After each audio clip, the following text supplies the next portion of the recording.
My name is Dr. Anthony Levatino.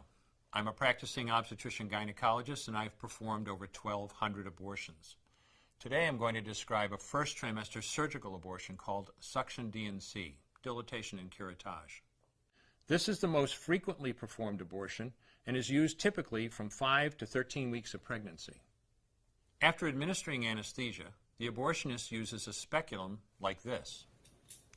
This is placed inside the vagina and opened using this screw on the side, allowing the abortionist to see the cervix, the entrance to the uterus.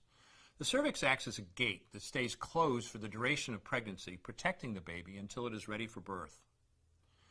The abortionist uses a series of metal rods called dilators, like these, which increase in thickness, and inserts them into the cervix to dilate it, gaining access to the inside of the uterus where the baby resides.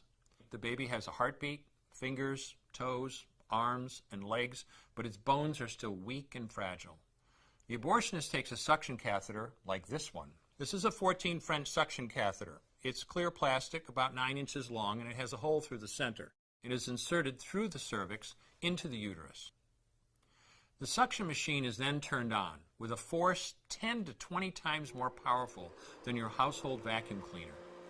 The baby is rapidly torn apart by the force of the suction and squeezed through this tubing down into the suction machine, followed by the placenta. Though the uterus is mostly emptied at this point, one of the risks of a suction D&C is incomplete abortion. Essentially, pieces of the baby or placenta left behind. This can lead to infection or bleeding. In an attempt to prevent this, the abortionist uses a curette to scrape a lining of the uterus. The curette is basically a long-handled curved blade. Once the uterus is empty, the speculum is removed and the abortion is complete. The risks of suction D&C include perforation or laceration of the uterus or cervix, potentially damaging intestine, bladder, and nearby blood vessels, hemorrhage, infection, and in rare instances, even death. Future pregnancies are also at a greater risk for loss or premature delivery due to abortion-related trauma and injury to the cervix. As I mentioned at the beginning, I'm Dr. Anthony Levatino, and in the early part of my career as an OBGYN, I performed over 1,200 abortions. One day, after completing one of those abortions, I looked at the remains of a preborn child whose life I had ended, and all I could see was someone's son or daughter. I came to realize that killing a baby at any stage of pregnancy for any reason is wrong. I want you to know today, no matter where you're at or what you've done, you can change. Make a decision today to protect the preborn. Thank you for your time.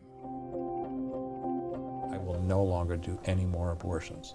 When you finally figure out that killing a baby that big for money is wrong, that it doesn't take you too long to figure out it doesn't matter if the baby is this big or this big or this big or maybe even this big, it's all the same. And I haven't done any since then and I never will.